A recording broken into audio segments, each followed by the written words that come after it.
দেখছেন শিলিগুড়ি এক্সপ্রেস। এমন কাজ করে খালি হালকা বালি দিয়ে হালকা কয়েকটা পাথর দিয়ে উপরে আলপত্রা মেরে দেয়। যে লেয়ার বানানো দরকার সে লেয়ার বানায় না। তোমার বেশি ভালো একটা বাত বলছো, এইরা রাস্তা কদিন পেলে বেলে ঠিক হইল। আমার জমানাত বামফ্রন্টের জমানাত যেলা রাস্তা বনিয়ে ওলা রাস্তা হলেও তোমরা দেখবা পারবেন। বেশি দূর নাই, খালি সাইকেল খান মোটরসাইকেল আনলে তোমরা পাঁচুরসিয়া চলে যাও। आज से 15-20 साल पहले उड़ा रास्ता बनिल, अभी तक उड़ा रास्ता ठीक है। और एला रास्ता बेले जिला परिषद ना के बेले बनाले एला 3 महीने रास्ता उठे गेल। কেন উঠি? জলমগ্ন বেহাল রাস্তা দ্রুত মেরামতের দাবিতে অভিনব প্রতিবাদ জানালো সিপিএম। শুক্রবার ইসলামপুরের গুঞ্চুরিয়া গ্রাম পঞ্চায়েতের গুঞ্চুরিয়া বাজার এলাকায় সিপিএম কর্মীরা রাস্তায় জমে থাকা জলে ধানের চারা রোপণ করে বিক্ষোভ প্রদর্শন করেন।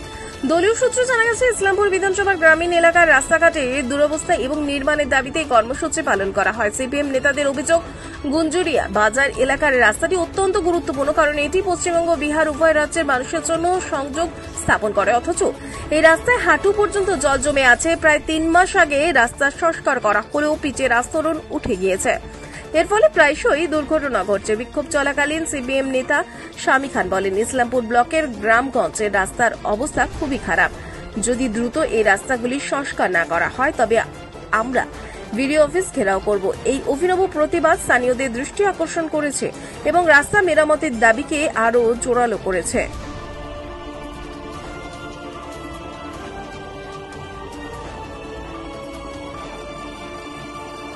কেন তৃণমূল সরকার জবাব চাই, জবাব দাও। গোটা ইসলামপুর বিধানসভায় রাস্তাঘাট কেন খারাপ, কেন তৃণমূলের সরকার জবাব চাই, জবাব দাও।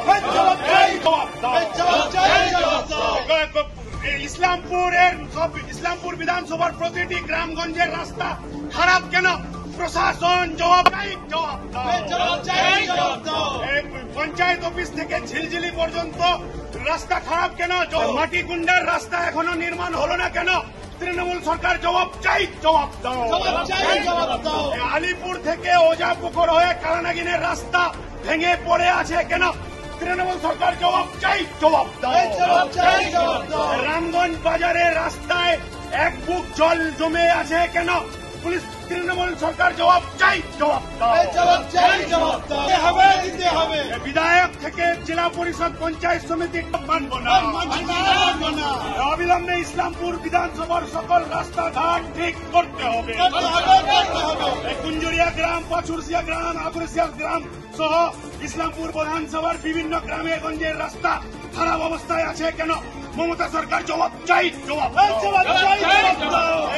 দেখুন, খালি এই রাস্তা না, গুঞ্জুরিয়া পঞ্চায়েত বলুন, গাইসেল 1, গাইসেল 2, ইসলামপুর বিধানসভার রামগঞ্জ থেকে শুরু করে আটডিমটি, খন্তি, মাটিকুন্ডা সব জায়গায় রাস্তাঘাটের এই অবস্থা। এই রাস্তাটাতে, এই রাস্তার যে ব্যাপার, এটা কিন্তু এই রাস্তার মধ্যে বিহার এবং ওয়েস্ট বেঙ্গল দুটা রাজ্যের মানুষ চলাচল করে। এইদিকে পানাসি, রতনপুর, রতুয়া, বেলপোখর, শীতলপুর, ঠাকুরগঞ্জ হয়ে এটা সোজা বিহারে চলে যায়। আর এদিকে আমাদের পশ্চিমবঙ্গের সব অঞ্চলগুলো। এই রাস্তা দিয়ে প্রায় প্রতিদিন 5 থেকে 10 হাজার মানুষ যাতায়াত করে। এই রাস্তার অবস্থা অনেক দিন ধরে খারাপ। মাঝে ঠিক করা হয়েছিল, কি বলছে, জেলা পরিষদ ফান্ড থেকে নাকি ফিতা কেটে বড় বড় কথা বলে গেছিল নেতাগুলো তৃণমূলের। কিন্তু 3 মাস যেতে না যেতেই রাস্তা আবার ওই রকম হয়ে যায়। রাস্তার কাটমানির জন্য রাস্তার এই অবস্থা। রাস্তার নিয়ম মেনে হয় না, রাস্তাতে যেভাবে কাজ করা উচিত সেটা করা হয় না। খালি এটা না, আমরা ব্যানারে দিয়েছি, এইটা হলো মাটিগুন্ডার রাস্তা। প্রতিদিন সেখানে টোটো উল্টে যাচ্ছে, প্রতিদিন সেখানে বাইক অ্যাক্সিডেন্ট হচ্ছে। এটা মাটিগুন্ডা। রামগঞ্জেরও একই অবস্থা। আলিপুর থেকে অজাপুকুর হয়ে কালানাগিন পর্যন্ত একই অবস্থা। ওইদিকে দাড়িভিটের রুটের একই অবস্থা। মানে পশ্চিমবঙ্গের যত গ্রামগঞ্জ আছে সব জায়গায় একই অবস্থা। এই সরকার মেলা, খেলা, দুর্গাপূজা কমিটিকে 1,10,000 করে চাঁদা, সরকারি টাকায় 250 কোটি টাকা দিয়ে জগন্নাথ মন্দির তৈরি করতে পারে, কিন্তু এলাকার রাস্তাঘাট নির্মাণের কাছে এদের টাকা নেই। টাকা এরা খরচ করছে না। টাকা আছে কিন্তু খরচ করবে না। আজকে মানুষকে এই নোংরা জলের মধ্য দিয়ে যেতে হচ্ছে, মা বোনদের, বাচ্চাদের স্কুল যেতে সমস্যা হচ্ছে। আমরা বলে দিতে চাই, শুধু এই রাস্তা না, ইসলামপুর বিধানসভার যত রাস্তা আছে সবগুলোর দাবি নিয়ে আমরা প্রতিটা এলাকায় গিয়ে আন্দোলন করব এবং আন্দোলন করার পর মানুষকে নিয়ে আমরা বিডিও অফিসে ডেপুটেশন দেব এবং বিডিওর কাছে সময় চাইব। যদি বিডিও সেই সময়ের মধ্যে রাস্তাঘাট ঠিক করতে না পারে আমরা দেখিয়ে দিব যে বিডিও অফিস ঘেরাও কাকে বলে। আমরা বিডিও অফিস ঘেরাও করে রাখবো। তৃণমূল সরকারের নেতাদের বলবো সামনে এসে কথা বলতে।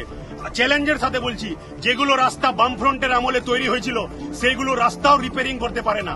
এরা বিভিন্ন শ্রীর নাম দেয়, আসলে তৃণমূল পথশ্রী কন্যাশ্রী এগুলো কিছু না। তৃণমূল মানে ভাউতাশ্রী, ভাউতা আর ভাতা, হালকা ভাতা আর অনেকটা ভাউতা দিয়ে এই সরকার চলছে। যদি এরকম হতো অন্যান্য জায়গায় দরকার নেই। এই রাস্তার এই অবস্থা হবে যে রাস্তা দিয়ে প্রতিদিন 10,000 মানুষ যাতায়াত করে। এই রাস্তা আমি তো বললাম মাটিগুন্ডা থেকে শুরু করে ইসলামপুর বিধানসভা না, গোটা পশ্চিমবঙ্গে কোনো রাস্তা হয়নি। এরা বলতো যে উন্নয়ন নাকি রাস্তায় দাঁড়িয়ে আছে, এখানে তো রাস্তাই নেই, তো উন্নয়ন দাঁড়িয়ে থাকবে কোথায়? এদের আমলে কিছু হয়নি, খালি তোলাবাজি, কাটমানি, ঘুষখোরি। কি রাস্তা যদি না হয়, আমি তো বললাম খালি এই রাস্তা না, এরপরে আমরা আলিপুরের রাস্তা, মাটিগুন্ডার রাস্তা, রামগঞ্জের রাস্তা, বিভিন্ন গ্রামীণ রাস্তা নিয়ে আন্দোলন করব। এবং যেহেতু বিডিও মানে গ্রামীণ এলাকার পঞ্চায়েতের কাজকর্ম দেখার হেড, আমরা এরপরে বিডিওর কাছে যাব, বিডিওকে টাইম দেব। যদি বিডিও টাইমের মধ্যে রাস্তা মেরামত না করতে পারে, মানুষকে নিয়ে, গরু ছাগল ভেড় বকরি সব কিছু নিয়ে আমরা বিডিও অফিসে ধর্নায় বসবো।